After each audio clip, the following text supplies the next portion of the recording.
네, 열심히 하면 좋겠습니다. 그러면 저희가 노래부터 들어봐야겠죠? 네. 네, 노래부터 들어보도록 하겠습니다.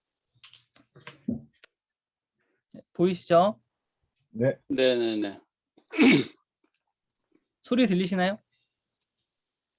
소리 안 들려요.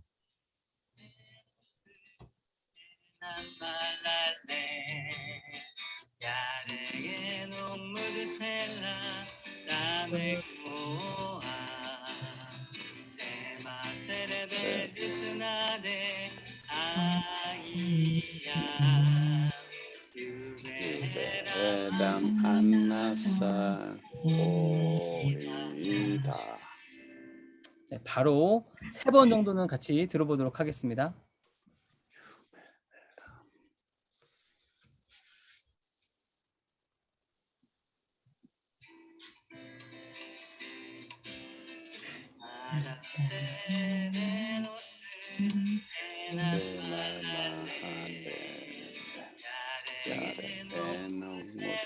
네,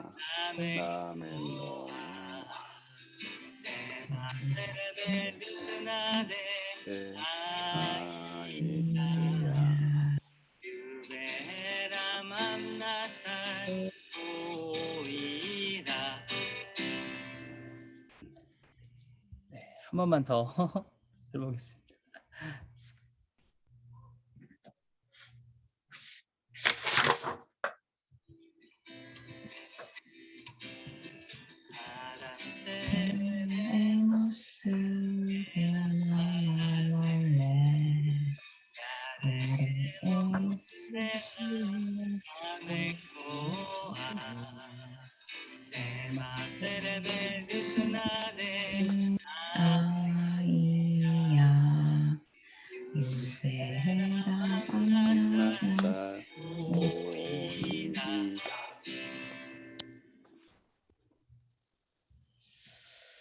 네, 다들 외우셨기를. 네, 이 강의가 끝나고 좀 그래도 좀 하나라도 뭔가 남아가면 좋을 것 같습니다. 그래서 저는 이거를 남기기를 원하고, 또 저희가 했던 것들 뭐 여러 가지들 많이 했죠. 참 여러 가지들을 많이 했던 것 같아요. 강의하면서 전반적으로 다 한 번씩 훑어봐가지고 참 많은 이야기를 했는데, 그래도 그 중에서 뭐 마음에 남는 거 뭐 무엇이라도 좀 남겨지면 좋을 것 같습니다.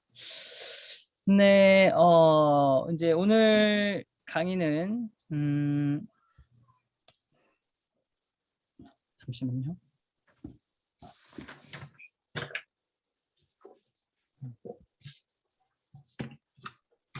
네, 오늘은 강의는 뭐 같이 오늘 강의랑 같이 보시면서 좀 하면 좋을 것 같습니다. 네, 오늘은 족보 이야기 5번째. 지난주에 제가 역대기 말씀드리면서, 그리고 이제 왕들의 이야기 쭉 한번 나누어 봤었는데요. 좀 왕들이 그들이 어땠나, 참 여러 가지 모습들로 등장하고 있었는데, 참 안타까운 왕들의 모습들이 많이 보였던 것 같아요. 참 네. 괜찮은 왕이었다가도 꼭 마지막에 가면 뭔가 이렇게 조금씩 흐트러지는, 아니면 뭔가 좀 안타깝게 바뀌어가는 모습, 좀 그런 부분들이 좀 너무 아쉬웠던 모습이고요.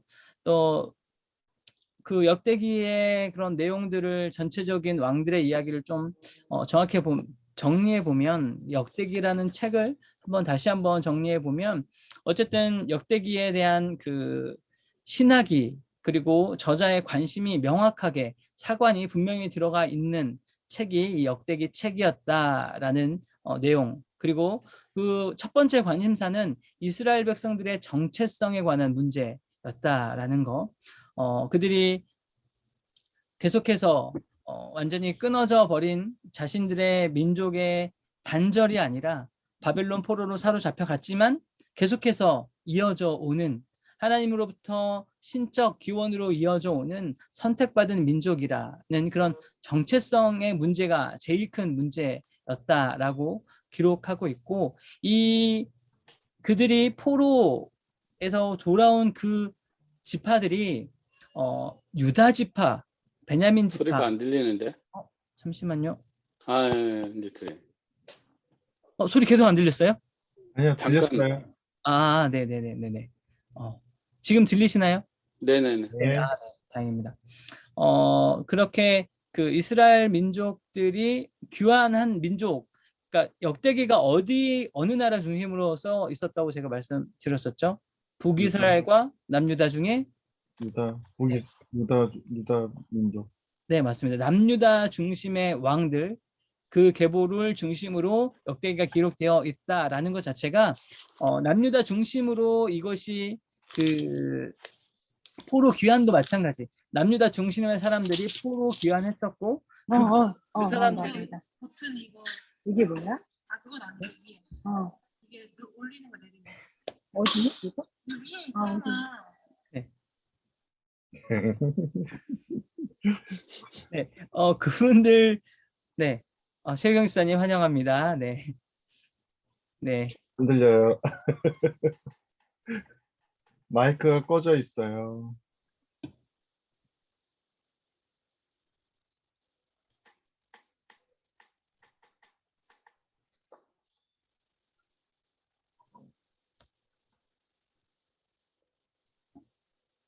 네, 네, 반갑습니다. 네, 반갑습니다. 네. 네. 저희가 시작을 해버렸어요.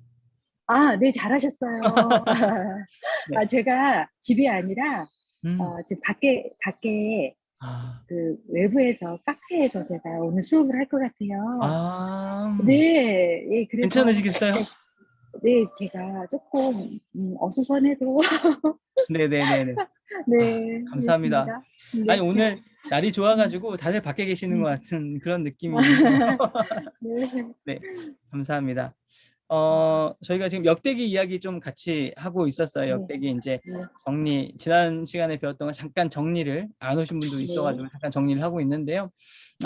그렇게 이스라엘 민족들이 역대기에 쓴 내용들, 본인 정체성 문제였고, 또 남유다 중심의 사람들이 같이 와서 그 기록을 남기고 있고, 때문에 남유다 왕 중심으로 계속해서 역대가 기록되고 있었다. 그리고 이스라엘 백성들, 그들을 통해서, 그러니까 우리를 통해서 하나님께서 구속의 역사를 계속 써가시고 있는 중요한, 말 그대로 아브라함이 축복의 통로가 되기로 하나님께서 말씀하셨던 그것을 감당하고 있다, 여전히 감당하고 있다라는 그 족보를 여기다 기록해 두고 있는 것이죠. 그리고 이 역대기의 중요한, 그리고 하나는 다윗을 중심, 다윗의 계보를 좀 자세하게 소개하면서, 그리고 앞으로 오실 메시아가 다윗의 후손이라는 것을 좀 강조하고 있는 전체적인 구조를 가지고 있다라고 역대기를 조금 이해하시면 될 것 같습니다. 특별히 이제 역대기의 중요한 포인트 중에 하나는 우리가 왜 이렇게 망했을까, 왜 이렇게 무너졌을까에 대해서 하나님의 말씀을 떠났기 때문에 라는 그 포인트가 굉장히 강하게 적용되어 있고, 또 그 포인트 때문에 왕들이 잘못한 부분에 있어서는 그들이 하나님의 뜻을 따르지 않았거나 그들이 우상을 섬겼거나 하나님과 떨어졌을 때, 하나님의 뜻을 따르지 않았을 때 그 왕이 잘못되고 혹은 범죄하게 되는 모습들로 거기 역대기에서는 기록하고 있습니다. 네, 그게 이제 지난주 역대기 그리고 수많은 왕들의 이야기의 내용이고요.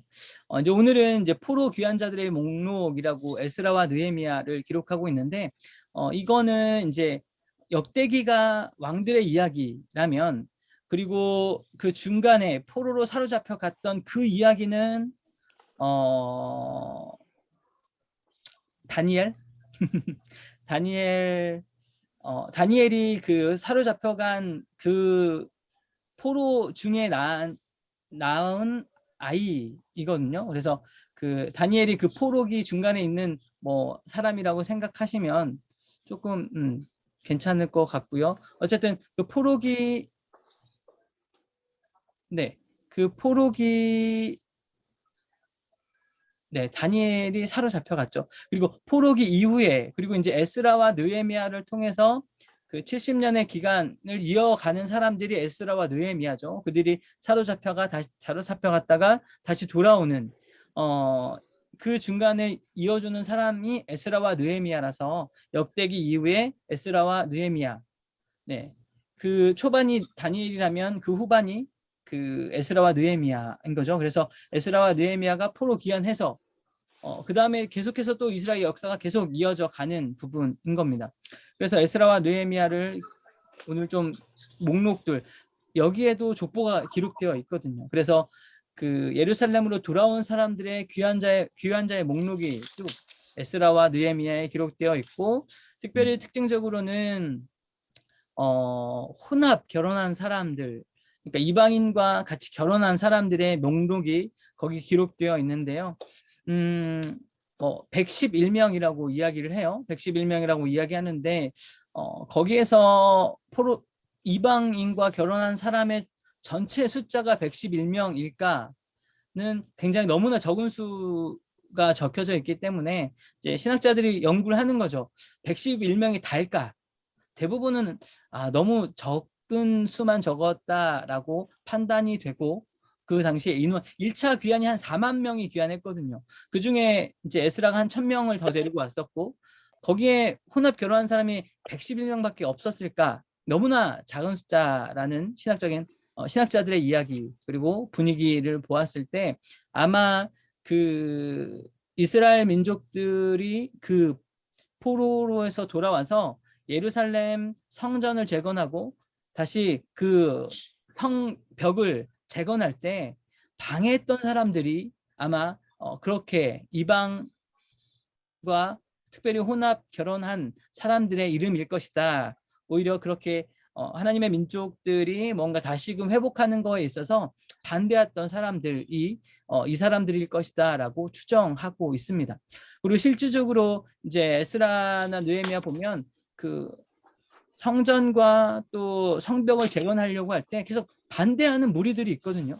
반대하는 무리들이 있는데 그게 강 건너 뭐 이방 민족들도 있지만 한편으로는 이 모든 그 목록들이나 명단들이 유다 중심이거든요. 역대기가 유다 중심으로 기록됐다고 말씀드렸잖아요. 그리고 포로 귀환했던 사람들이 기록한 책이 역대기라고 제가 말씀드렸었는데 그 내용이 같이 있는 거죠. 유다 중심으로 이렇게 뭔가 성전 회복이 또 성벽이 재건되는 그런 상황들을 유다 중심으로 진행되었고 그렇다면 그 북이스라엘 사마리아 사람들은 이것에 대해서 그렇게 썩 반가워하지 않을 수 있는 거죠. 유다 중심의 그런 기록들, 유다 중심의 성전 재건, 그리고 심지어 이들이 돌아오면서 얼마나 많은 재물을 가져왔는지 같이 기록하고 있거든요. 그런 것들을 봤을 때 북이스라엘, 사마리아 그쪽 지역의 도움을 받지 않고 우리가 가지고 온 우리 재물로 우리 사람들이 우리 목록이 우리 족보가 이 이스라엘을 남유다를 다시 재건했다라는 것을 기록하고 있는 거예요. 그래서 우리가 정통성을 가진 존재다라는 것을 이 족보를 또 명록을 통해서 계속 기록하고 있습니다. 그래서 이제 왜 에스라와 느헤미야의 이런 족보들을 기록해 놓았는가? 이제 뭐 어떤 사람들은 뭐 세금을 걷기 위해서 뭐 다른 이유들을 많이 이야기하지만 그 정통적인 관점에서는 성전 건축에 참여한 그런 사람들을 기록하기 위해서 그리고 성전 그리고 성벽과 그런 성전을 봉헌했던 그 한 가운데 바로 우리가 있었다. 우리가 지켰고 우리가 다시 세웠다. 우리 공동체의 합법성과 그런 계속해서 연속되어져 오는 그 연속성이 우리한테 있다라는 것을 강조하기 위한 책이 또 에스라와 느헤미야인 것입니다. 그렇게 이스라엘 민족 우리가 끊기지 않았다라는 걸 계속해서 성경은 강조하고 있습니다. 그리고 이제 약 400년간의 침묵 침체기, 중간기, 암흑기라고 이야기하고 있죠. 그 이후에 포로 귀환한 다음에 400년간의 그런 선지자도 말씀도 기록되지 않은 시기가 있죠. 그걸 이제 중간기라고 이야기하기도 하죠. 그리고 나서 기록된 게 이제 복음서, 신약이 되는 겁니다. 중간에 선지자들, 소선지자 보면 말라기나 그런 선지자들의 이야기가 나오긴 하죠. 나오긴 하는데 어쨌든 그 마지막에 기록되어 있던 그 이제 포로 귀환한 그 사람들, 마지막에 같이 있었던 사람들이라고 생각하면 될 것 같고요.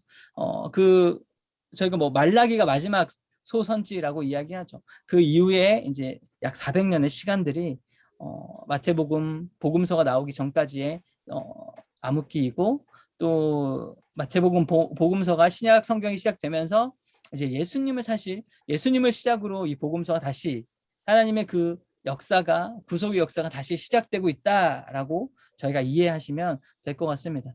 하지만 성경에서 선지자가 나타나지 않고 무슨 특별한 사람이 나타나지 않았다 할지라도 이스라엘의 그 족보, 예수님을 향한 족보는 계속해서 이어져 가고 있는 거라는 거 우리가 기억하시면 좋겠고, 그렇게 예수님의 아버지로 요셉이 등장하고 예수님의 어머니로 마리아가 등장하죠. 그래서 각각 성경은 마태복음과 누가복음에 각각 예수님의 족보가 기록되어 있습니다. 그래서 이제 저희가 좀 이따 살펴보겠지만 마태복음과 누가복음에 각각 기록되어 있는데, 그 연결되는 그 족보가 한쪽은 우리가 알고 있는 것처럼 요셉이 예수님의 아버지로, 그리고 한쪽은 마리아가 예수님의 어머니의 족보가 이렇게 이어져 온다라는 거죠. 둘 다 요셉이 족보인 줄 아시는 분이 많을 텐데, 보시면 족보를 좀 찾아보시면 마태복음과 누가복음을 비교해서 보시면, 저희가 잠깐 좀 이따 비교할 텐데 예수님의 아버지가 요셉, 그리고 예수님의 어머니의 계보가 각각 다르게 적혀 있다라는 거 저희가 좀 확인할 수 있습니다. 그렇게 이제 예수님의 족보가 시작됩니다.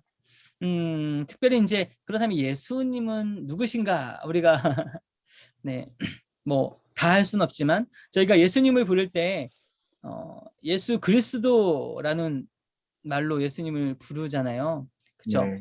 우리가 예수님, 그리스도, 메시아라고 우리가 부르는데 우리가 그 마태복음 1장 21절에서 23절까지 말씀 혹시 찾아주실 분이 있으실까요? 마태복음 1장 21절부터 23절까지 말씀. 지금 혹시 누가 찾으실 수 있으신 분? 21장이요? 네, 1장 21절부터 23절. 마태복음 1장 21절. 아들을 낳으리니 네. 이름을 예수라 하라. 이는 그가 자기 백성을 그들의 자에서 구원할 자이심이라 하니라. 이 모든 일이 된 것은 주께서 선지자로 하신 말씀을 이루려 하심이니 이르시되 보라 처녀가 잉태하여 아들을 낳을 것이요 그의 이름을 임마누엘이라 하리라 하셨으니 이를 번역한즉 하나님이 우리와 함께 계시다 합니다. 아멘. 네. 우리가 예수님을 예수 그리스도라고 이야기합니다. 이 예수라는 이름은 그냥 그 당시에 너무나 흔했던 이름 중에 하나라고 이야기합니다. 그냥 철수처럼, 영희처럼 너무나 흔한 이름 중에 하나라고 이야기합니다. 구약에서 여호수아를 예수아라고 부르는데 이게 예수랑 같은 뜻이고, 헬라어는 예수스를 예수라고 부릅니다. 여호와께서 구원이시다, 여호와는 구원이시다, 그리고 오늘 당신의 백성을 죄에서 구원하실 분이라는 뜻을 가지고 있는 게 예수이고, 또 임마누엘, 오늘 말씀에서는 임마누엘, 하나님이 우리와 함께 하시다라는 이름, 또 우리가 예수님을 임마누엘, 예수님이라고 부르죠. 그리고 그리스도라는 단어를 우리가 예수님을 부를 때 쓰는데요, 그리스도는 우리가 히브리어로 그리스도는 헬라어로 메시아와 같은 이야기입니다. 메시아랑 같은 이야기이고, 그리스도라는 말은 기름을 부음 받은 자라는 뜻입니다. 기름 부음을 받은 자. 특별히 구약에서 이 기름 부음 받은 자는 세 부류의 사람이 있습니다. 왕, 선지자, 제사장, 네, 그리고 제사장. 제사장. 맞습니다. 왕, 선지자, 제사장이 기름 부음 받은 세 명의 사람입니다. 그래서 예수님은 우리의 왕이십니다. 예수님은 우리의 선지자, 그리고 우리의 죄를 대속해 주실 대제사장이십니다라는 고백이, 예수는 그리스도십니다라는 고백, 그리고 그 고백 안에 담겨져 있는 이야기이고, 또 메시아, 우리를 구원할 구원자이십니다라는 고백이 예수는 그리스도십니다. 예수 그리스도라는 그 이름 자체에 담겨져 있다라는 거죠. 그렇게 예수님의 이름에 대해서 잠깐 저희가 이야기를 했고, 이제 복음서에 등장하는, 그리고 마태복음과 누가복음에 예수님의 족보가 기록되어 있습니다. 이제 각각 이제 예수님의 족보가 똑같이 기록되어 있지만 그 기록되어 있는 방식이라든지 또 그 시작 자체가 조금씩 차이가 나거든요. 보통 마태복음 하면, 네, 지금 라번을 좀 먼저 보시면 좋겠습니다. 라번. 마태복음과 누가복음. 네, 마태복음과, 혹시 강의 같이 보고 계시죠? 네. 네네. 마태복음과 누가복음 각각 1장과 3장에 이렇게 이 예수님의 족보가 기록되어 있습니다. 성경을 같이 보시면서 차이점을 왔다 갔다 하면서 보셔도 괜찮을 것 같은데요. 기본적으로 우리가 성경에 대한, 마태복음과 누가복음에 대한 그냥 기본적인 개념, 뭐 족보를 떠나서, 마태복음은 유대인의 복음서라고 보통 이야기를 하죠. 유대인들을 중심으로 마태가 복음을 제시하려고 썼다라고 신학자들이 추정하고, 그 내용 자체가 유대인 중심적인 내용입니다. 반면에 누가복음은 이방인들에게, 특별히 그래서 누가복음에 보면 가난한 자, 소외된 자, 고아와 과부와 객에 대해서 굉장히 그들을 향해 이렇게 손을 내미는 모습들이 많이 기록되어 있고, 마태복음은 유대인 중심이기 때문에 율법에 관한 인용이라든지 또 아브라함의 자손에 관한 그런 이야기들을 굉장히 많이 각각 다루고 있는 거죠. 그래서 마태복음에서 족보를 시작하는데 그 족보의 시작이 누구냐면 아브라함이에요. 왜냐하면 유대인은 아브라함이 그 믿음의 조상의 시작이기 때문에.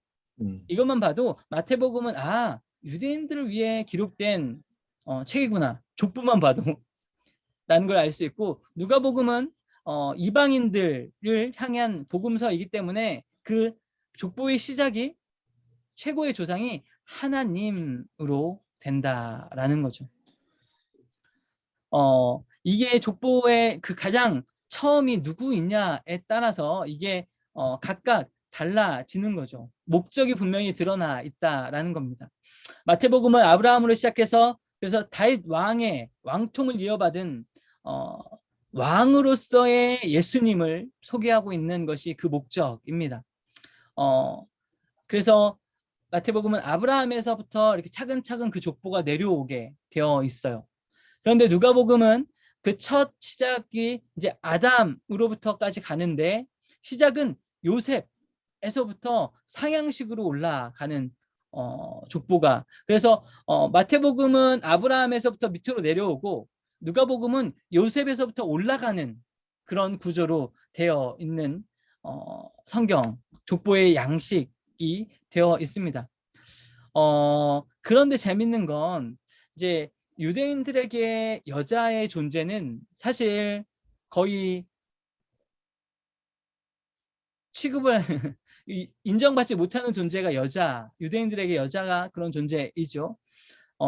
그런데 재밌는 건 우리가 이야기했었던 그런 라합, 다말, 그런 여인들, 예수님의 족보에 있는 그 여인들의 이름이 마태복음에 있을까요? 누가복음에 있을까요?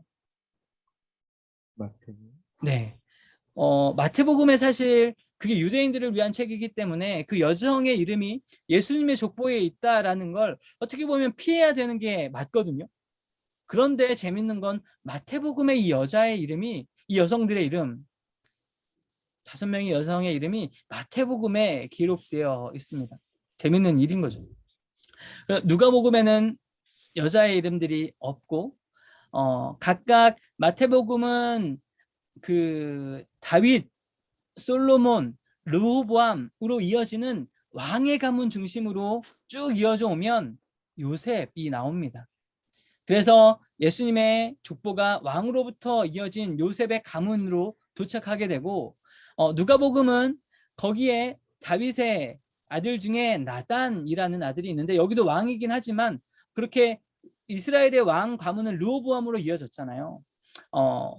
왕의 정통 가문이라기보다 또 이제 나단으로 이어지는 계보가 쭉 이어져서 마리아가 도착하게 되고, 이 마리아와 요셉이 만나서 예수님의 족보를 이루어 갑니다. 구체적인 그 족보의 흐름은 저희가 밑에서 같이 볼 거고요. 이제 각각 마태복음과 누가복음이 그렇게 특징적으로 이런 부분이 있었고, 특별히 이제 다시 마태복음을 조금 더 살펴보면 마태복음의 그 시작 자체가 마태복음 1장 1절을 한 번만 누가 읽어 주시겠습니까? 아브라함과 다윗의 자손 예수 그리스도의 계보라. 네, 다시 한 번만. 아브라함과 다윗의 자손 예수 그리스도의 계보라. 네, 아브라함과 다윗의 자손 예수 그리스도의 세계라 하면서 족보가 등장하거든요. 이 말씀이 마태복음의 핵심이에요. 어떻게 보면 성경 전체의 키워드, 마태복음에 아브라함, 다윗, 그리고 예수님, 이렇게 유대인들에게 너무나 중요한 핵심적인 인물 아브라함과 다윗을 이야기하면서 오늘 예수님을 소개하고 있는 겁니다. 아브라함, 2000년 전에 있었던 그 아브라함과 다윗 그리고 예수님까지 이어져 오는 그 각각 1000년 정도의 그런 징검다리를 건널 수 있는 그 하나님의 족보가 예수님에게까지 완성됐음을, 이걸 유대인들에게 그리고 하나님의 사람들에게 전하기 위해 쓰여진 책, 바로 마태복음입니다. 특별히 이 마태복음은 유대인들 중심의 그들을 향한 복음서였기 때문에 구약의 이 언약 말씀을 자꾸 예언으로 가져와서 이 말씀이, 구약의 이 말씀이 예수님을 통하여서 성취되었다라고 계속해서 이야기를 해주고 있습니다. 뭐 이사야, 호세야, 예레미야, 스가랴 이런 말씀들을 계속해서 마태복음은 유난히 구약의 말씀들을 가져와서 계속 그 말씀들이 이제 성취되었다라고 계속해서 이야기합니다. 그래서 마태복음은 구약의 예언들이 성취된 분, 그것을 성취시키려고 오신 분이 예수님이시다, 다시 말해 메시아시다라고 이야기하고 있습니다. 이제 구약에 관련된 그런 예수님에 대한 특별한 이야기들이 계속해서 이제 있습니다. 예언들, 뭐 이새의 뿌리, 그리고 베들레헴 에브라다야, 뭐 그런 이야기들이 계속해서 등장하죠.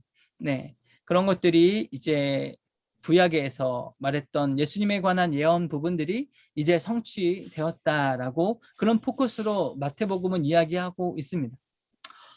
누가복음은 우리가 아시는 것처럼 누가복음과 같이 이어져 있는 책이 혹시 무슨 책인지 아시는 분 계실까요? 네, 누가복음은 사도행전과 이어지는 책입니다. 누가복음은 이어져 이제 사도행전과 이어지는 책. 왜냐하면 누가복음과 사도행전의 수신자가 똑같아요. 데오빌로. 때문에 누가복음과 사도행전이 같이 기록된 책이다. 저자가 누가라고 사람들이, 신학자들이 이야기합니다. 뭐 거의 뭐 필체라든지 수신자가 일단 같기 때문에 그런 맥락으로 이해를 하고 있고요. 또 누가복음의 마지막과 사도행전의 그 시작이 겹치게 되어 있거든요. 예수님이 승천하는 모습, 네, 예수님을 만나서 승천한 모습이 같이 기록되어 있고, 또 사도행전의 그 시작이 우리가 예수님을 올려보내고 그 예루살렘에서 기다리는 모습으로 시작하고 있거든요. 사도행전이. 그래서 기다리면서 사도행전의 그 복음의 시작이 예수님께서 승천하시고 성령님을 받으면서 이 사도행전은 비로소 시작하게 됩니다. 그 사역들이. 그 사역의 시작이 성령의 임재, 그걸로 이스라엘 백성들이 이 사도행전이 시작하게 되거든요. 그렇게 누가복음과 사도행전은 예수님의 이야기로, 그리고 성령님을 통해서 그 복음이 퍼져나가는 이야기가 누가복음과 사도행전으로 이어지고 있다. 사도행전의 중요한 관점이 누구한테 있을까요? 우리가 바울을 누구의 사도라고 이야기하죠? 베드로가 유대인들의 사도라면 바울은 이방인들의 사도라고 우리가 이야기하고 있거든요. 사도행전이 그렇게 이방인들의 사도 베드로와 바울의 이야기를 기록하고 있지만 베드로보다 이제 바울의 이야기가 훨씬 더 많이 전도 여행으로 그 마지막의 모습을 마지막에 로마에 갇히기까지 그런 이야기들이 계속 기록되어 있지 않습니까? 네. 이 이방인들을 향한 그 관점이 이 사도행전에 너무나 많이 드러나 있고, 마찬가지 누가복음도 그 맥락과 같은 결을 가지고 있다라는 거죠. 그래서 누가복음에서는 특별히 예수님이 관심 가지고 있는 대상이 이방인 세리, 그리고 사마리아인, 가난한 사람, 소외된 계층, 누군가에게 주목받지 못했던 사람들, 심지어 죄인들의 자리에 함께 머물러 있었던 이방인들과 함께 하시는 그런 예수님의 모습이 자주 기록되어 있다라는 거죠. 이 누가복음의 중요한 핵심 키워드는 만인을 위한 복음이다.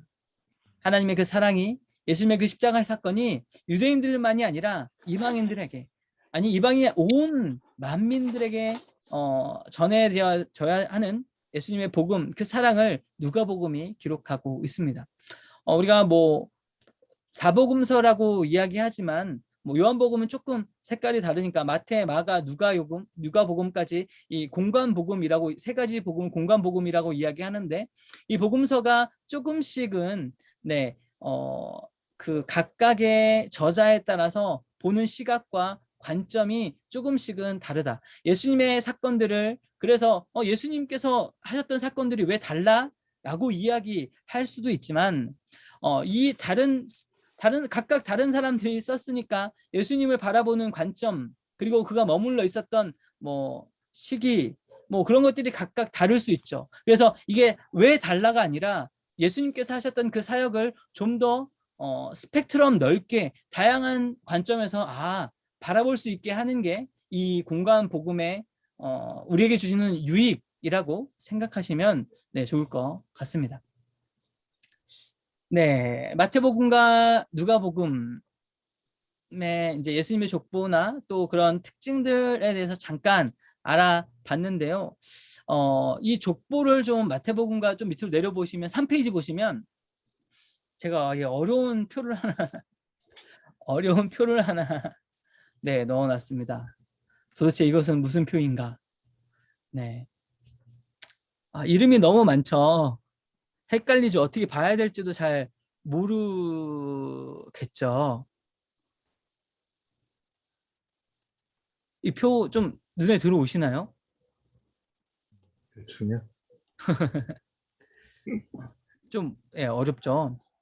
일단 이 족보표는 마태복음, 누가복음, 역대상 이 세 개의 족보를 비교해 놓은 표거든요. 이 세 개의 표를 비교해 놨는데 어렵습니다. 어렵죠. 목사님, 블렁크는 뭐예요? 원래 블렁크에 누가 들어가야 될 것 같은데? 그렇죠. 블랭크에 누가 들어가야 됩니다. 네. 그러면 그 블랭크에 제가 좋은 질문 감사합니다. 계속 누가복음은 제가 아까 전에 하나님으로부터 시작한다고 말씀드렸었죠. 네네네. 네네. 누가복음은 하나님으로부터 시작하고 이제 마태복음 보시면 그 동그라미 숫자 보이세요? 동그라미 네. 1, 2, 3, 4, 5, 6, 7. 네. 네. 7번의 람이 누가복음의 아니랑 색깔이 좀 다르죠. 두 개가. 네, 같은 사람인데 이름이 조금 다른 차이. 이거는 차이점이 있는 부분을 제가 표시를 해둔 거예요. 네, 그래서 저 람이랑 누가복음의 아니가 같은 사람, 이름이 조금 다르게 기록되어 있는 다른 사람이 아니라 같은 사람으로 우리가 생각할 수 있고요. 성경은 기본적으로 구전으로 전해졌거나 또 후대는 필사로 전해지고 필사로 전승이 되잖아요. 네. 인쇄가 아니라 필사로 전승이 되는데 이 필사로 전승하면서 이 두꺼운 율법책을 랍비들이 정말 골방에 앉아서 성경을 써내면서 그런 구약 사본들, 오래된 사본들을 보면 이제 오타들도 있고 졸면서 썼을 수도 있고 그런 부분들이 실수들이 있거든요. 특별히 이제 이 람과 아니라는 뭐 이런 부분들에 있어서는 모음, 기호 표시가 조금 다를 수도 있어요. 그래서 그런 차이점들이 조금 있는 것들을 제가 일부러 좀 보시라고 기록을 해놨고요. 이제 람과 아니가 이름이 조금 다를 뿐, 네, 거의 대부분 족보가 비슷하게 이어져 가고 있고요. 그리고 그 다음 장에 보면 제가 솔로몬하고 나단. 네, 솔로몬하고 나단. 네, 나단이 다르죠. 네. 얘는 제가 화면 공유해서 같이 보면 좋겠습니다. 어디 제가 설명하는 게 좀 어려우니까.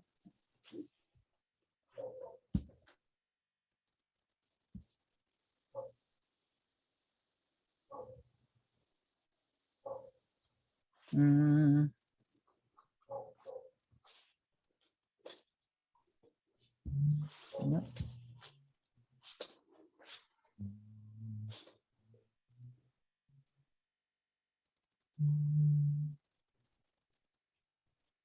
네, 화면 보이시나요? 네네. 가로로 해서 보여드리는 게 좋겠습니다. 네, 네, 람과 아니는 이름만 좀 다를 뿐, 네, 같은 인물로 보면 되면 좋을 것 같은데요. 문제는 여기입니다. 마태복음에서는 솔로몬 루. 네, 그러니까 요람으로 이렇게 같은데 우시아가 바로 나왔어요. 그러니까 이 숫자 7번, 8번이잖아요. 여기서는 마태복음에서는 바로 우시아로 족보가 넘어가거든요. 근데 족보 넘어갔는데 그럼 누가 빠졌냐? 보니까 아하시아, 요아스, 아마샤가 빠져 있더라는 거죠. 일단은 그냥 이게 누가 이런 차이가 있구나라고만 알고 좀 넘어가시고 밑에서 다시 좀 설명드리도록 하겠습니다. 그리고 이제 족보 자체가 이제 갈리기 시작합니다. 솔로몬과 나단. 우리가 안 이렇게 하면 안 보이시는구나. 잠시만요. 화면을 바꿨더니 안 보이네. 잠시만요.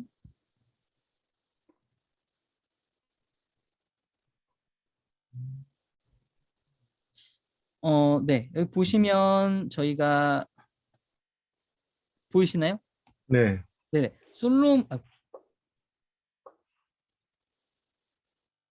솔로몬과 나단, 그렇죠? 이 족보가 갈리게 되는 거고요. 솔로몬은 쭉 이렇게 와서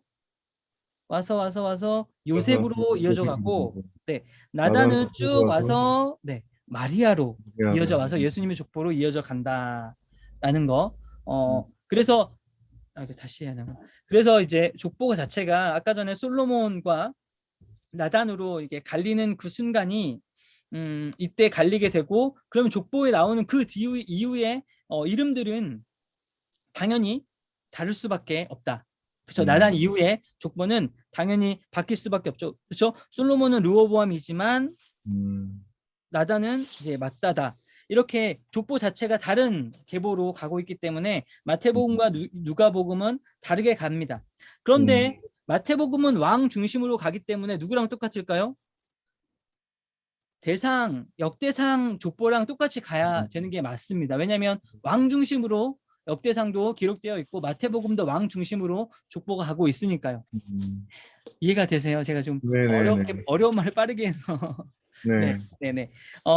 그런데 이제 그러면 마태복음이랑 역대기에서는 왕들의 이야기가 쭉 나오니까 그 족보가 같아야 하는데 여기서도 차이가 있는 거죠.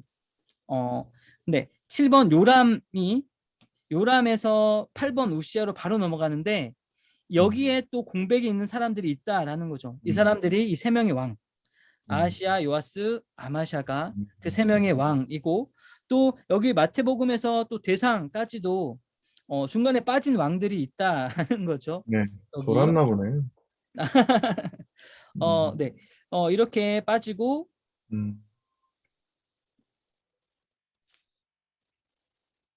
네. 여기도 시드기야도 빼버렸어요. 마지막 왕도 빼버리는 네, 이런 일들이 네, 있습니다.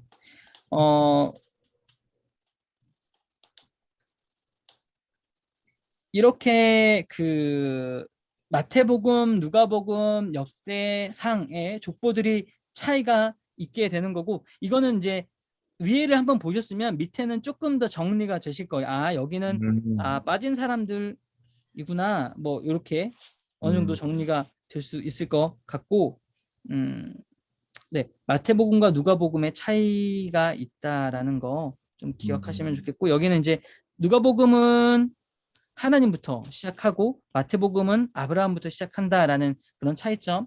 위에랑 같은 편인데 조금 색깔 칠해서 다시 한번 보여드렸던 거입니다.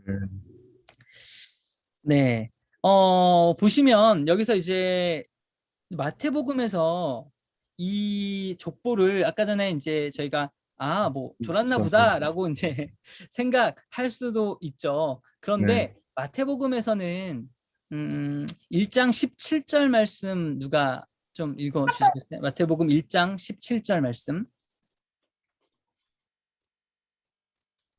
그런즉 모든 대수가 아브라함으로부터 다윗까지 14대여 다윗부터 바벨론으로 사로잡혀 갈 때까지 14대여 바벨론으로 사로잡혀 간 후부터 그리스도까지 14대더라. 아멘. 네, 마태복음에 기록된 족보 역시 사관이 있는 거예요. 마태복음에 기록되어 있는 족보 역시 나름의 관점을 가지고 일부러 뺀 거예요. 일부러 14대, 14대, 14대를, 그러니까 우리가 7이 완전수죠. 네, 7이 완전수죠. 그 7의 그 기준에서 뭐 7의 2배, 그리고 77대, 뭔가 이렇게 그 숫자를 맞춰 갔던 그 족보가 이 마태복음의 족보입니다. 재밌죠? 그래서 이제 그럼 왜 뺐을까? 이제 왜 뺐을까에 대한 이야기들이 많이 있어요. 이제 첫 번째 이제 왕들 뺐던 아하시아, 요아스, 아마샤 이 왕들 혹시 기억하시는지 모르겠지만 여호람이 네, 누구랑 결혼했는지 혹시 너무 어려운 문제죠. 제가 그렇게 훅 지나가 놓고 이런 질문을 하다니. 네. 여호람이 누가 말씀하시려고 그랬잖아요. 말씀하셔도 됩니다. 야합의 딸 아니 야합의 딸. 맞습니다. 아합의 딸과 결혼하게 됐죠. 그 이름이 아달랴입니다. 기억나십니까? 그렇죠? 아달랴 기억나시죠? 여호람의 부인 아달랴. 그의 아들 아하시아가 뭐 1년 만에 죽어버리게 되니까 이 아달랴가 정권을 잡아서 모든 이스라엘의 왕족들을 다 없애려고 했던 그 여인 바로 아달랴라는 악한 왕이었죠.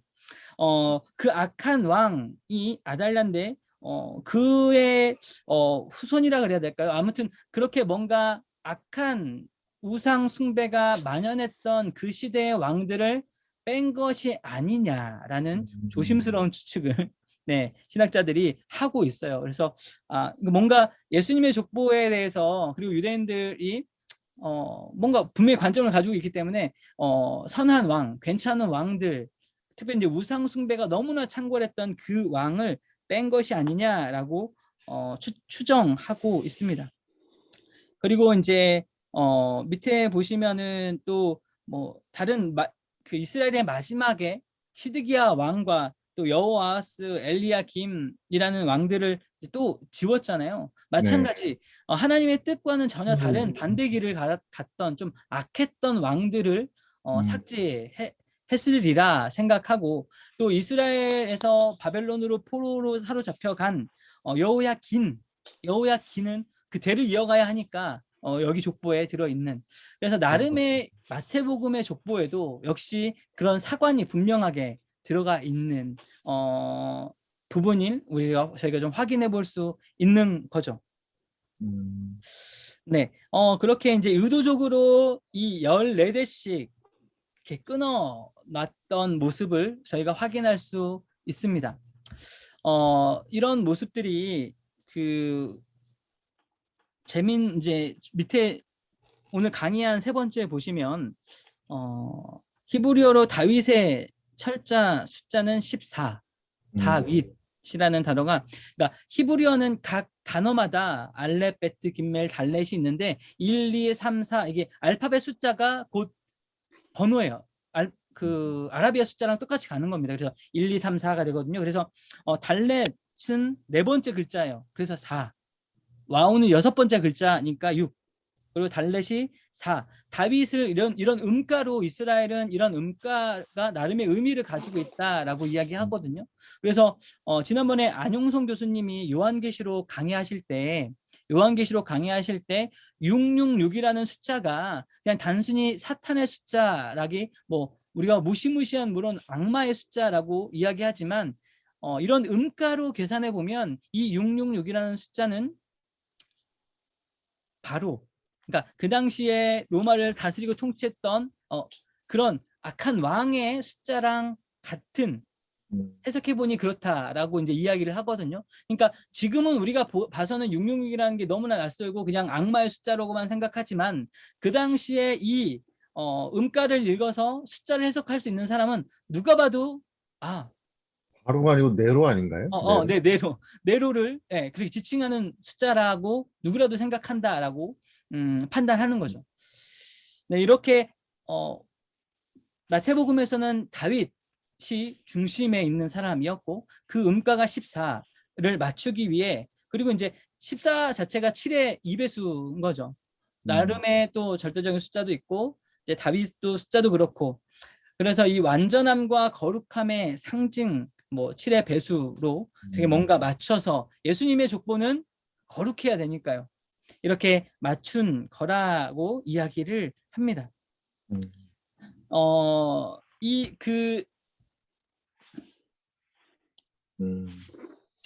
네. 그래서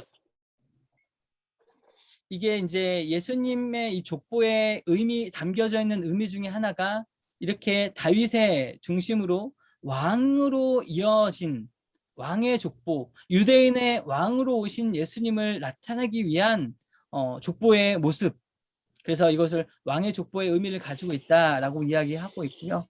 또 하나는 그 언약의 족보, 하나님께서 언약하셨죠. 아브라함을 통해. 그리고 아브라함에게 하늘의 별처럼 바다의 모래처럼 수많은 민족을 줄 것이다. 그리고 특별히 이후에는 유다 지파 가운데 다윗의 혈통 안에서 메시아가 나게 할 것이라 라는 그런 언약, 하나님의 말씀이 이 마태복음에서는 그대로 드러나고 있는 거죠. 다윗의 후손 중에 메시아 예수님이 나셨다. 예수님이 참 메시아인 증거를 이 족보를 통해서 또 한 번 이야기하고 있습니다. 그리고 그리고 이제 계속 마태복음에 여자의 이름이 나온다는 것 자체가 좀 특별한 일이었지만 의도적인 거죠. 하나님께서 뱀의 머리를 밟아 부실 것이라는 그 하나님께서 아담에게 하셨던 그 언약, 저희가 원시복음이라고 말씀드렸었는데 그 옛뱀 사탄을 부셔버리는 그 언약이, 그 원시복음이 성취되고 있음을 이 족보를 통해 예수님을 통해 그것이 일어나고 있다. 사탄을 완전히 부수고 또 사망에서 생명으로 이르게 하는 분 바로 예수님이다. 그 언약이 이루어졌다라고 기록하고 있는 언약의 성취 부분에서 의미가 있는 족보라는 거죠. 네. 그리고 이제 마지막 이제 은총의 족보 이야기인데요.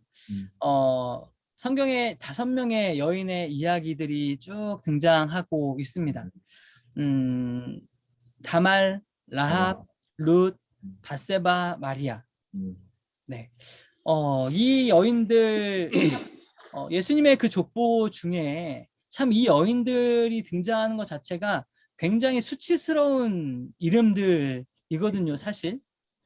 네. 다말, 우리가 아는 것처럼 네.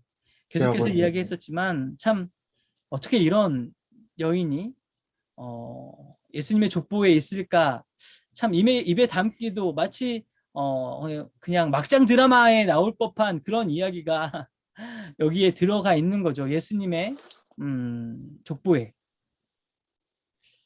네. 이 다말 그의 아내, 그의 남편 엘, 그의 동생 오난이 죽게 되죠.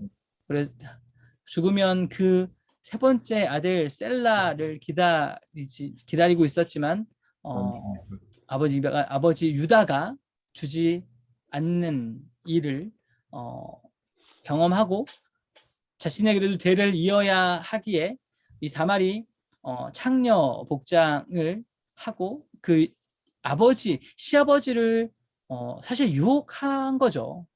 다말이 그렇게 시아버지를 유혹해서 낳은 자녀들 베레스와 세라를 네, 베레스를 통해 그 예수님의 계보가 이어져 간다라는 거죠. 이게 유다의 족보에 이어져 가는 거긴 하지만 며느리 사이에서 난 이 베레스가 참 베레스는 잘못이 없지만 그의 탄생 자체가 너무나 부끄러운 탄생일 수 있는 거죠. 하지만 이 베레스가 하나님의 족보에 그리고 이 다말이 마태복음에 등장하는 그 계보에 그 이름을 올려놓는 것 자체가 참 이 족보 자체가 그냥 뭔가 정말 순결한 사람들의 족보 아니면 정말 권위 있는 사람들의 족보라기보다 정말 이 시대의 모든 걸 그냥 인간 사회의 모든 상황들을 그대로 그냥 반영하고 있는 족보가 그냥 우리들의 모습이 이 족보에 그대로 반영되고 있는 어떻게 보면 평범한 다른 사람들보다도 더 못한 더 부끄럽고 수치스러운 그런 모습들이 그런 사연들을 가진 사람들이 이 족보에 기록되어 있다라는 거죠. 이 다말 너무나 어떻게 보면 참 수치스러운 일이지만 부끄러운 일이지만 성경은 고스란히 그 이야기를 포함해서 창세기 38장 한 장을 거기 딱 넣어 두어서 정말 부정할 수도 없게 만들어 버리고 이 부끄러운 일이 고스란히 성경에 기록되고 또 부끄러운 여인의 이름으로 고스란히 기록되어 있지만 하나님은 그를 받아주시는 그를 예수님의 조상으로 그대로 기록하고 있는 모습입니다. 라합 이 여인 마찬가지죠. 여호수아 2장 1절에서 6절 말씀 보면 이 라합은 여리고에 살고 있는 기생이다 이야기합니다. 일단 뭐 이스라엘 백성들을 도와준 것은 뭐 너무 잘한 일이지만 어쨌든 그의 삶은 기생이었거든요. 그래서 참 어떻게 이런 사람이 이런 여인이 기생이 예수님의 족보에 들 수 있을까라는 생각을 해볼 수 있는 거죠. 근데 이제 기생이라는 제가 이 기생이라고 하면 뭐 당연히 손가락질 할 만한 일이죠. 근데 이제 제가 이 말씀을 한참 또 지난 예전에 또 하다가 저 개인적인 이야기 한 사건을 경험하고 좀 기생이라고 다 욕할 수는 없을 수 있겠다라는 사건을 제가 하나 경험했는데요. 제 처남이 필리핀에서 그 식당을 하나 했었어요. 식당에서 가족들이 다 같이 함께 그 식당에 이제 휴가 때 놀러 간 거죠. 격려차 처남이 있으니까 필리핀에 갔습니다. 가서 이제 그 마닐라에서 식당을 하고 있어서 갔어요. 가서 이제 같이 이제 밥도 먹고 주일이 끼어 있어서 같이 예배를 드렸는데 그 예배 드리는데 그 목사님이 그곳에서 필리핀 이제 선교사님으로 오셨고 그곳에서 마닐라 안에 정말 마닐라 가보셨으면 알겠지만 뭐 마닐라가 아니더라도 뭐 그런 뭐 저희가 뭐 제3세계라고 하는 그런 데 가보면 수도는 정말 삐까뻔쩍하고 아무리 못 살아도 그 수도는 정말 뭐 정말 강남에 버금갈 정도로 빌딩들이 높잖아요. 그래서 필리핀 마닐라 갔는데 비슷한 거예요. 정말 와 여긴 여의도인가 정말 엄청난 건물들이 많은 빌딩 숲 사이에 그곳에 공동묘지가 하나 있는 거예요. 마닐라 그 한가운데 공동묘지가 있어요. 근데 정말 주변에는 다 빌딩들, 아파트, 리조트 그 안에 있는데 그 사이에 공동묘지가 하나 있는데 정말 그곳에는 아무런 지원을 받지 못하는 곳이에요. 그곳은 진짜 말 그대로. 그런데 노숙인들이 사는 곳이 이 공동묘지인 거예요. 아무런 지원 받지 못하고 정말 소망 없이 살아가는 사람들이 이 공동묘지인데 이 목사님이 그 공동묘지에서 노숙인들 사역을 하시는 목사님이셨던 거죠. 그래서 주일날 같이 예배를 드리고 평일에 하루 그 노숙인들 사역을 하신다 그래서 저희 같이 도와주려고 갔거든요. 뭐 이제 저희 부모님들이랑 같이 그 노숙인 사역하려고 공동묘지 갔는데 상황이 너무나 열악하더라고요. 일단 제일 공동묘지에 치명적인 게 일단 집은 없어요. 집은 당연히 없겠죠. 저희가 공동묘지 가니까 여기 공동묘지에서 제일 좋은 집입니다라고 소개해 주셔서 갔는데 그냥 지붕만 있어요. 지붕 있고 뭐 살짝 문은 없지만 들어갈 수 있는 입구가 있는데 들어가 보니까 엄마랑 아빠가 싱글 침대 같은 그런 돌 위에 뭐 매트리스나 뭐 종이 같은 거 깔아놓고 거기에서 아빠 엄마가 지내는 방이고 좀 더 들어가 보면 몇 평? 한 평, 두 평 되는 그런 공간이 있는데 거기에 아이들 5명이 이렇게 그냥 바닥에서 지내는 것 같았어요. 한 5명의 아이들이 그냥 거기에서 지내고 있는. 근데 제일 문제가 뭐냐면 물이 없어요. 수도를 공급을 안 해줘요. 그러니까 씻을 수가 없는 거죠. 위생 상태가 너무나 안 좋은 거예요. 그들이 물을 얻을 수 있는 건 비. 정말 와 아직도 이렇게 사는 데가 있구나. 빗물 받아서 그 물 가지고 먹고 씻고 생활하는 거예요. 그리고 또 없는 건 하나는 전기가 없어요. 그러니까 와 어떻게 살지? 그런데 제가 갔던 그 집이 제일 좋은 집. 대부분의 아이들은 그런 머리 둘 곳이 없어요. 그냥 비 오면 비 맞고 그냥 어디 공동묘지 잘 지어진 그런 공동묘지들이 있어요. 그런데 들어가서 사람들이 자니까 돈 있는 사람들이 쇠창살을 만들어서 본인들의 무덤에 들어오지 못하게 막아놨어요. 그러니까 와 너무나 안타까운 거죠. 그러니까 정말 비를 피할 곳도 아무 데도 없는 거예요. 그런 친구들 지나가다가 이제 보니까 많이들 자고 있더라고요. 한낮에. 그들이 어디에 자고 있냐면 거기 무덤은 이렇게 석관을 해서 위에를 뚜껑을 덮어놔요. 그래서 이렇게 네모난 모양으로 관이 되어 있어요. 그냥 시멘트를 그 위에 바르고 해서 네모나게 되어 있어도 그 위에서 자요. 그리고 그 무덤 그 한 평 그거 얻는 게 엄청 비싸다고 하더라고요. 그래서 돈 있는 사람들은 커다란 집을 지어서 그 안에 하나씩 두지만 그렇지 않는 사람들은 무덤을 하나 그 한 평을 무덤 얻을 걸 얻으면 그 위에 시멘트를 발라서 그 위에 관을 쌓아요. 그래서 마치 탑처럼 계속 그 가정에 누군가가 죽으면 그 위에 탑처럼 쌓아놓고 사람들은 그 위에서 자는 거죠. 근데 많은 그러니까 생각보다 어린 친구들이 그 위에서 자고 있는 거. 다 중학생, 고등학생 정도로 보이는 뭐 남자 여자 상관없이 그냥 다 그 위에서 자고 있는 거죠. 목사님한테 물어봤죠. 목사님, 여기 왜 다 자고 있어요? 마약했어요. 그것도 값싼 마약. 그걸 하면 정신적으로 이상이 온대요. 그런데 그 삶을 버텨내기 너무 어려우니까 그냥 마약한대요. 쉽게 오늘 하루를 보낼 수 있는 그걸 위해서 그 마약을 한다는 거예요. 근데 보니까 다 누워 있어요. 다 누워 있어요. 그들이 돈벌이 할 수 있는 건 그 무덤에 아까 제가 시멘트 바른다고 그랬잖아요. 그 시멘트 바르는 거 보수공사 할 때 그거 받는 걸로 먹고 사는 거예요. 남자들은. 그런데 여자들은 그마저도 할 수 있는 게 없는 거. 너무나 안타깝게 그냥 그렇게 하루하루 버티고 살아가는 친구들, 그 무덤에 살고 있는 사람들의 모습인데 거기에서 여자들이 살 수 있는 방법은 결혼하는 것밖에 없어요. 결혼하는 것밖에 없어요.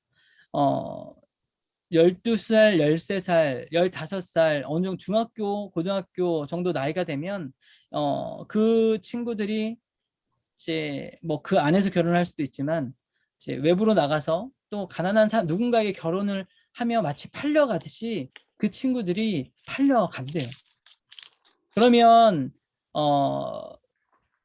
제대로 된 사회생활 경험을 하지 못했던 아이들이기 때문에 결혼 생활도 그렇게 순탄할 수 없는 거죠. 그러다 보면 보통 이혼, 다시 결혼, 이혼, 결혼 3, 4, 5번씩 그렇게 이혼하고 결혼한대요.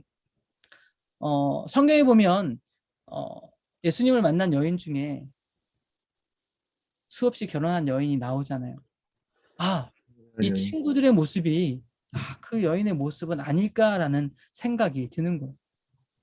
그러니까 그 여인을 함부로 욕할 수가 없는 거예요. 그게 그들의 그렇게밖에 살 수 있는 방법이 없는 거죠. 이 모습을 그 성경의 모습과 보니까 너무 가슴 아픈 거예요. 혹시 이 여인도 그런 아픔 속에 있었던 여인은 아닐까?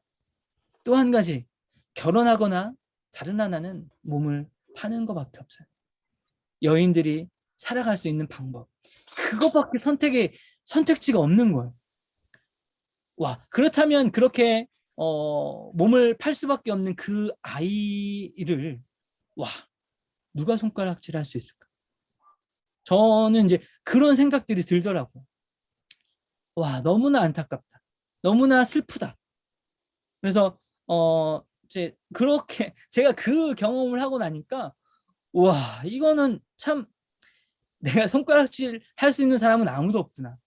정말 그들의 삶을, 그들의 스토리를 이해하지 않고서는 아무것도 난 이해할 수 없구나라고 느꼈고, 성경을 보면서도 같은 생각이 드는 거죠. 저는 이제 라합이 꼭 그럴 것이라고는 생각하진 않지만, 라합의 그런 삶을 기생이라고 이야기하고 있지만, 내가 결코 이 라합의 삶을 타락한 여인이라고 이야기할 수 없겠더라고요. 성경에 이 라합이란 여인이 기생으로 또 기록되어 있지만 결코 기뻐서 즐거움을 위해서 그런 기생을 했을까? 특별히 그 당시에 여인으로서 자신의 생계를 이어갈 수 없는 사람들이 기본적인 여성들의 인권이란 말이죠. 남편이 없는 여인들, 부모님의 그 도움을 받지 못하는 여인들이 살아갈 수 있는 방법이 그렇게 없었다라는 거. 별로 선택지가 없는 거죠. 마치 공동묘지에 있었던 그 아이들처럼 어떻게 생각해 보면 라합도 비슷한 상황이지 않았을까 생각이 들어요. 그래서 고아와 과부와 객들을 도와주어라, 그들에게 손을 펼쳐라. 그리고 예수님이 죄인들과 함께 머물러 있었던 것, 어떻게 보면 그들이 죄인이라서 죄인이 아니라 신약 시대에서도 그 죄인들, 세금을 내지 못해서 죄인들이 되는 경우가 많았고, 또 본인들의 생계에 정말 먹을 것이 없어서 죄를 지을 수밖에 없었던, 정말 삶의 가난함의 마지막에 있었던 사람들, 죄밖에는 살아갈 수 없는 사람들, 그들과 예수님께서 같이 식사하시고 그들을 위로해 주신 것이 아닐까라는 생각을 저는 해보거든요. 오늘 이 라합이라는 여인도 저는 좀 그런 식으로 이해가 돼요. 비록 그의 삶이 뭐 그렇다고 기생을 뭐 잘했다는 건 아니지만 그런 상황에 있는 여인, 이 라합, 이 라합의 이름을 하나님께서는 그 예수님의 그 족보에 올려 주셨잖아요. 그래서 이것이 참 한편으로는 또 다른 의미들이 있다라고 저는 생각하고 있고, 무엇보다 이 라합, 그가 그의 삶에 정말 밑바닥에 있는 삶이었지만 그가 하나님을 생각하고 하나님을 바라보았던 그 마음은 다른 그 이스라엘 그 누구보다 하나님을 사모함이 있었던, 하나님을 경외할 줄 알았던 여인이 이 라합이지 않습니까? 이 세상의 그 누구보다 정말 나는 의로운 사람인 것처럼, 깨끗한 사람인 것처럼 그렇게 살아가고 있지만 라합보다 하나님을 더 사랑할까, 하나님을 더 경외하며 살았을까, 이것은 또 다른 문제가 될 수 있을 것 같습니다. 아무리 죄인이라도 하나님을 향한 그런 마음, 하나님 그 마음 보셨기에 이 라합을 하나님의 계보에 올려주신 것이 아닐까. 특별히 이스라엘 백성들의 정탐꾼을 숨겨주고 또 그 정탐꾼 중 한 명과 결혼하게 되어서 또 예수님의 자손을 낳게 되는 은혜를 입은 사람, 저는 라합이라고 생각합니다. 그리고 룻, 우리가 룻기를 아주 따로 한번 다루어서 이 룻이 어떤 여인인지 좀 진지하게 고민해 보았었죠. 우리가 알고 있는 것처럼 이 룻, 모압 여인 출신으로 암몬과 모압은 여호와의 총회에 들어올 수 없는 그룹, 없는 민족. 아브라함의 조카 롯의 두 딸로 인해 태어난 아버지와 딸이, 여기도 너무나 부적절한 관계로 생겨난 암몬과 모압, 그 족속만큼은 하나님께서 여호와의 총회로 들어오지 못하게 막으셨지만 하나님의 그 율법을 뛰어넘는 하나님의 은혜, 이 룻을 통해서 하나님께서 막아놓으신 것이 결코 금지하는 것이 아니라 또 그것을 뛰어넘을 수 있는 하나님의 은혜가, 하나님께서 정해놓으신 법이지만 하나님은 그 법 안에 속박되어 있는 분이 아니라는 것, 하나님께서 우리에게 보여주고 있는 것입니다. 하나님의 그 은혜가 분명히 있다라는 거죠. 룻을 통해 모압 여인이지만 모압 여인도 마찬가지였죠. 어머님의 하나님이 나의 하나님이 될 것입니다. 어머니의 백성이 나의 백성이 될 것입니다 라고 했던 이 룻의 고백이 정말 말처럼 이루어진 거죠. 그 하나님을 향했던 그 마음, 룻은 알았을까요? 본인의 후손 중에 예수님이 나올 것을, 본인의 그 자손, 그 민족이 하나님의 민족이 될 것이라는 걸 이 룻은 마치 본인이 아는 것처럼 그렇게 어머니께 고백하고 있지 않습니까? 우리가 뭐 지역으로, 혈연으로 이렇게 가두어져 있는 족보가 아니라는 것, 하나님의 그 갈라놓은 그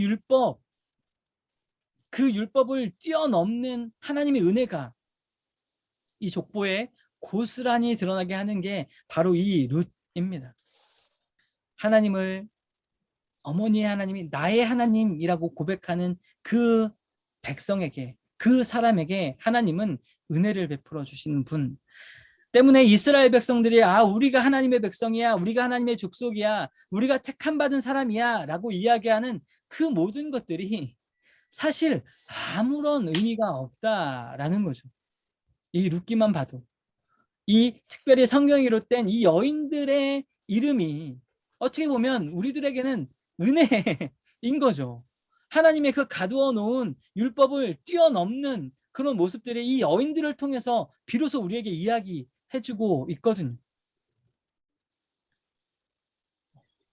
이 밧세바라는 여인, 네, 하나님의 은혜를 입은 여인이죠. 참 어떻게 보면 이 밧세바라는 여인 자체가 참 비련의 여인인 것 같아요. 제가 생각할 때는 밧세바도 참 안타까운 여인 중에 하나죠. 무슨 힘이 있었겠어요. 밧세바가 왕이 불렀는데. 네, 참 비운의 여인 이 밧세바라고 저는 개인적으로 생각하고 있고요. 이 밧세바 정말 우리야라는 참 멋진 남편이었을 것 같아요. 우리야라는 참 멋진 남편, 정말 나라를 위해 충성할 수 있는 사람, 나라를 사랑해야 했던 사람. 우리야에 대해서 정확히 많이 나와 있지는 않지만 그가 자기의 동료들에 대해서 생각하는 모습을 바라보고 또 자신이 죽을 줄 알지만 그 적진을 향해 뛰어가는 충신의 모습들을 왕의 말씀에 하나님의 명령처럼 그것을 받고 충성하는 그의 모습을 봤을 때 참 괜찮은 사람일 것이라고 추정할 수 있게 되는 거죠. 그런 사람의 아내였던 밧세바, 참 너무나 안타깝게 그 다윗의 눈에 들어서 안타까운 또 결혼을 하게 되고 또 남편을 잃게 되는 일을 경험했던, 정말 얼마나 슬퍼했을지, 그리고 출산하자마자 죽어버린 그 아이가 얼마나 슬펐을까. 일주일 만에 그 아이가 죽은 것에 대해서 이 밧세바도 같이 책임감을 느끼지 않았을까요? 그랬을 것 같아요. 이 아이, 그러니까 너무나 소중한 그 아이가 그냥 죽었는데 그 이유가 나 때문이라고 생각하면 얼마나, 그러니까 이제 제가 갓 아이를 낳아서 그런 생각이 더 들 수도 있을 것 같아요. 이제 그 아이가 갑자기 어느 날 죽었는데 그게 나 때문이라면 정말 충격에 헤어나오지 못할 그럴 마음일 것 같아요. 그런 충격 속에 있는 밧세바를 저는 다윗을 위로했다고 생각하지 않아요. 그러니까 솔로몬을 주시고 그 솔로몬의 이름을 여디디야, 하나님께 사랑받는 자라는 이름을 별명을 붙여주신 게 다윗이 아니라 저는 밧세바를 위로하기 위해 하나님께서 그렇게 솔로몬에게 이름을 붙여주신 것이 아닌가 생각이 듭니다.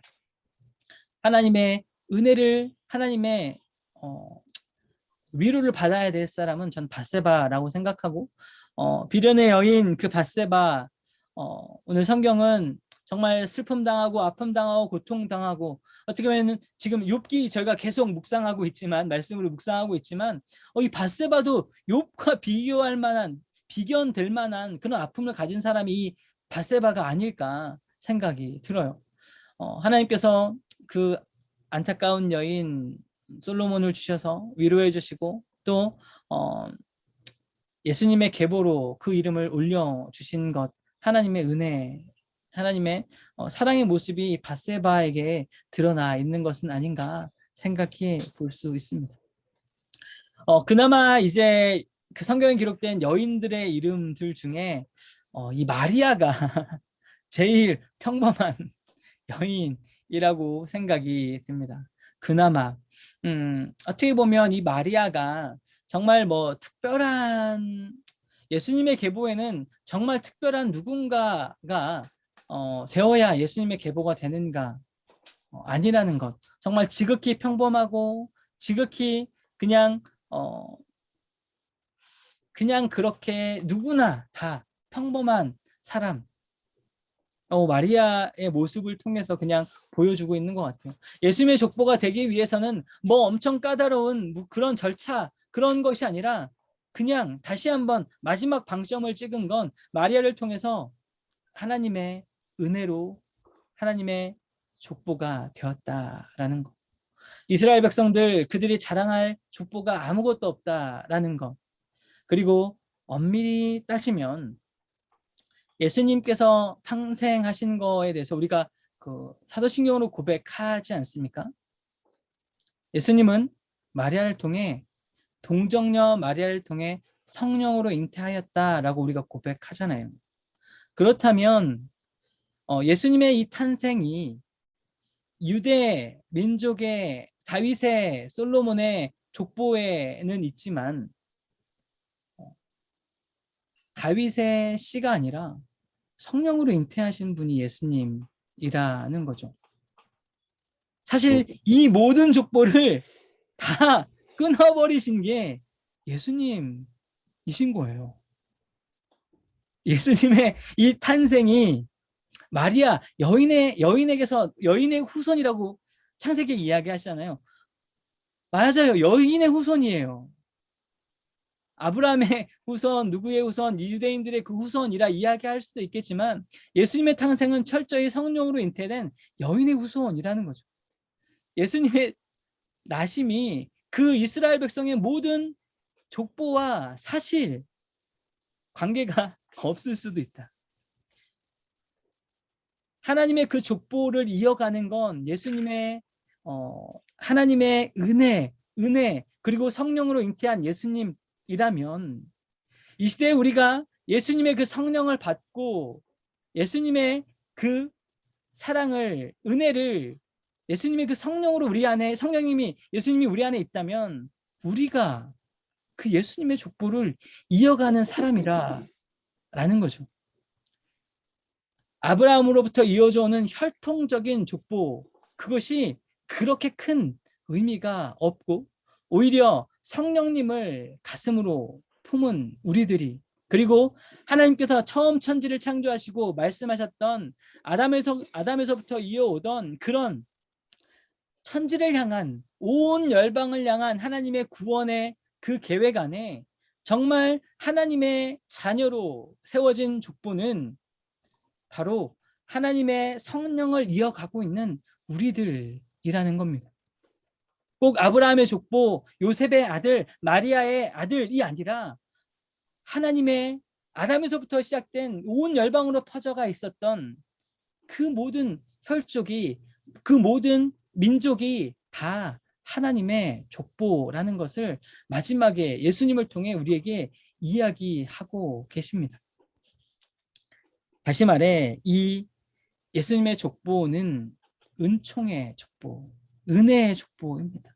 5명의 여인이 그렇게 하나님의 은혜를 받은 사람들, 은총을 받은 사람들이고, 또 이 예수님의 족보는 이스라엘 백성들의 족보가 아니라 온 열방을 품은 하나님의 족보라는 사실, 그 사실을 기억하시며 이제 저희가 5주간의 예수님의 족보까지 이어져 오는 성경 관통 족보 이야기는 이 예수님의 족보로 마무리가 됩니다. 네, 예수님의 족보까지 이렇게 이해가 이어왔고요. 이제 오늘 시간이 뭐 쉬는 시간 없이 제일 1시간 반 이렇게 정말 타이트하게 딱 맞춰지는 것 같아요. 네, 오늘 5주간의 족보 이야기 과정은 예수님의 이야기까지 해서 여기까지 이야기를 마치려고 합니다. 5주간 정말 많이 고생하셨고 수고하셨고, 또 많은 것들을 저희가 이제 많이 넘겨서 훅훅 지나온 것들이 있지만 한 번씩 성경 다시 한번 보시면서 저희는 성경에 그냥 큰 줄기를 하나 잡았다라고 생각하시면 좋을 것 같고, 이제 세부적인 그런 내용들은, 성경의 이야기들은 또 하나씩 하나하나 채워가시면 좋을 것 같습니다. 5주간 정말 수고 많이 하셨습니다. 수고하셨습니다. 수고하셨습니다. 오늘 마지막 시간인데 오늘 오늘 했던 내용들 중에 혹시 질문 있으시면 질문 좀 받고 또 같이 좀 한번 이야기하고 마무리하면 좋을 것 같습니다. 네, 오늘 했던 내용 중에 혹시 질문 있으시면 네, 질문.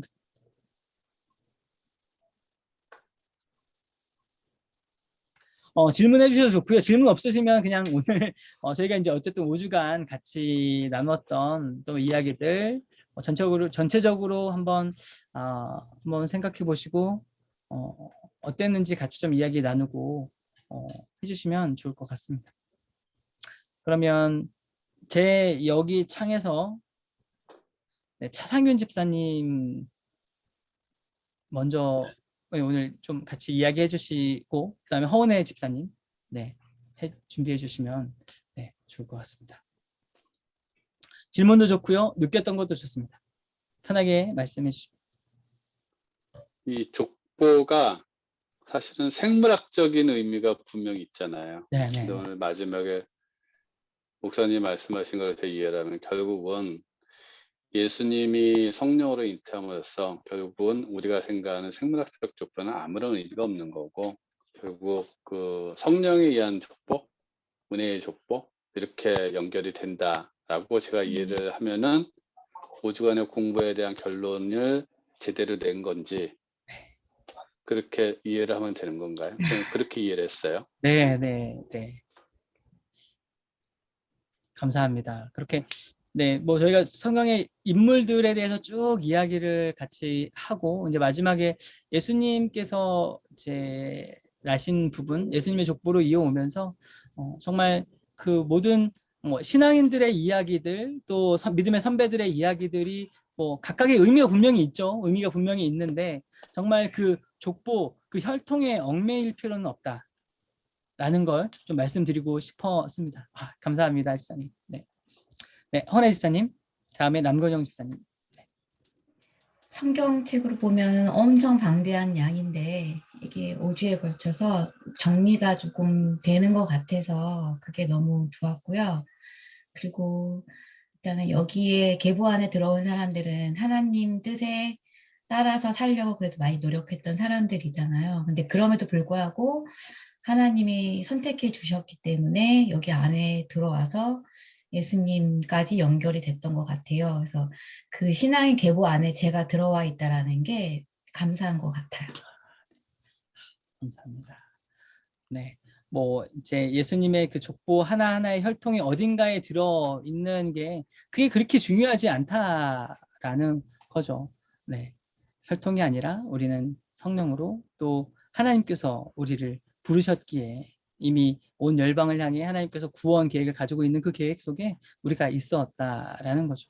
이스라엘을 조금 먼저 아브라함을 통해 부르셨을 뿐, 네, 똑같은 그 위에 똑같은 상황에 있다라는 걸 참 좋을 것 같습니다. 네, 남경영 집사님. 네, 저는 5주 동안 구약 성경을 쭉 한번 다 살펴본 것 같은 느낌이에요.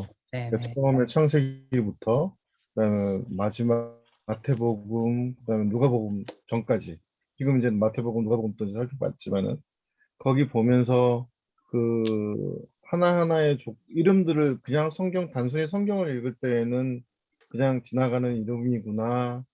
중요한 왕이라든가 뭐 이런 중요한 사람들만 기억을 했었는데 이제 그 잘했든 잘못했든 모든 그 역사들이 하나님께서 이미 배분하시고 준비하셔가지고 이루어지지 않았나. 그리고 마지막에는 우리한테까지 이어지지 않았나라는 생각이 듭니다. 네. 저의 정체성을 다시 한번 찾았습니다. 네, 감사합니다, 집사님. 네, 많은 것들도 나눠주시고 감사합니다. 우리 정수진 집사님 해주시고 박소연 목사님. 네. 저희 큰딸이 사춘기 때 저한테 질문을 하더라고요. 엄마는 창조론 믿어? 그러면서 네네네.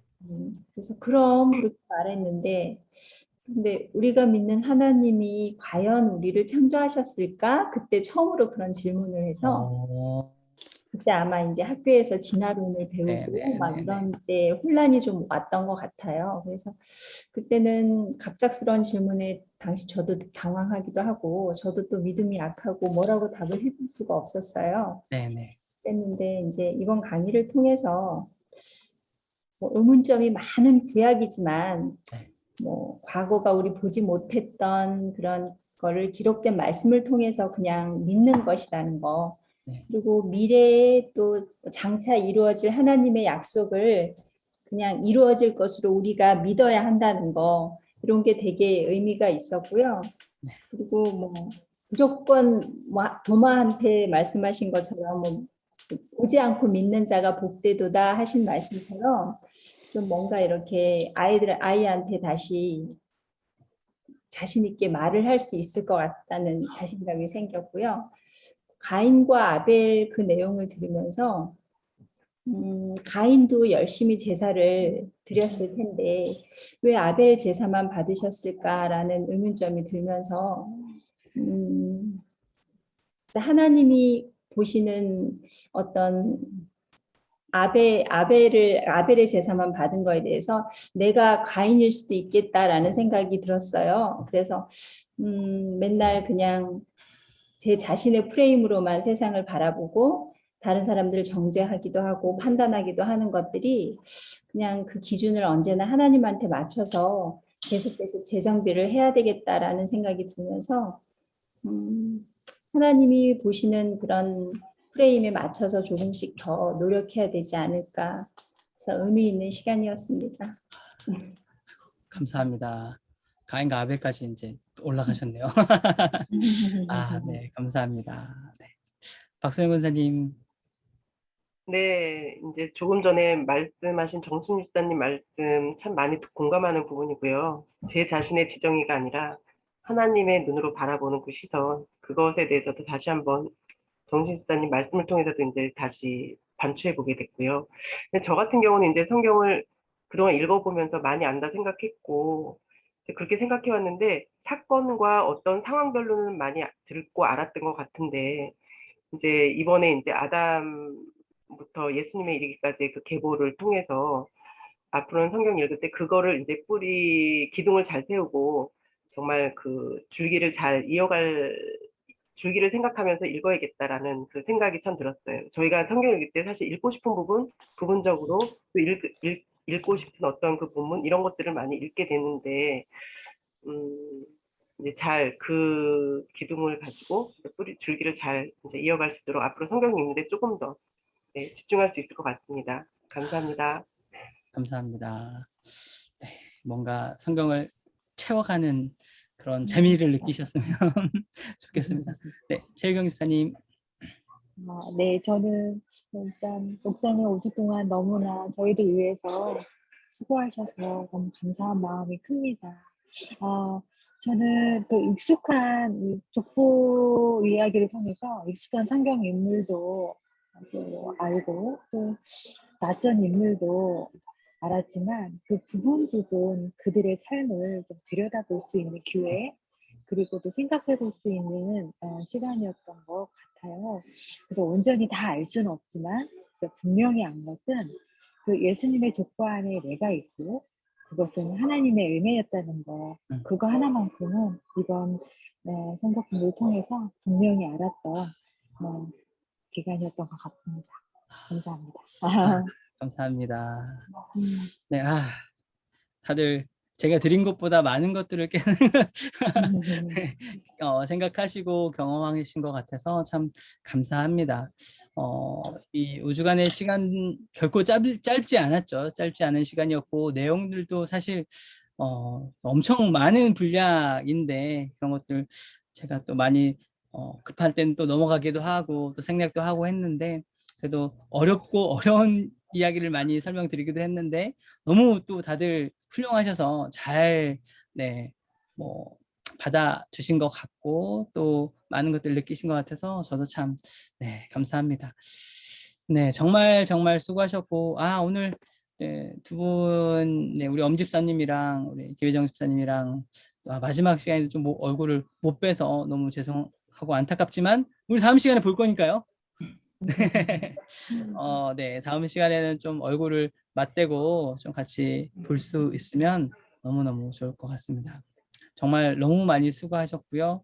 저희가 다음 주에 어디서 뵐지는 카톡으로 한번 이야기하시면 뭐 여기서 하는 것보다 카톡으로 이야기하셔서 결정하시면 좋을 것 같네요. 네, 혹시 마지막으로 또 같이 좀 이야기하실 부분 있으신가요? 아니면 오늘 좀 빨리 마칠까요? 네, 저희가 한 번도 빨리 맞춰본 적이 없어가지고 계속 5시 넘어가지고 그랬는데, 네, 오늘은 네, 딱 정확한 시간에 한번 맞춰보겠습니다.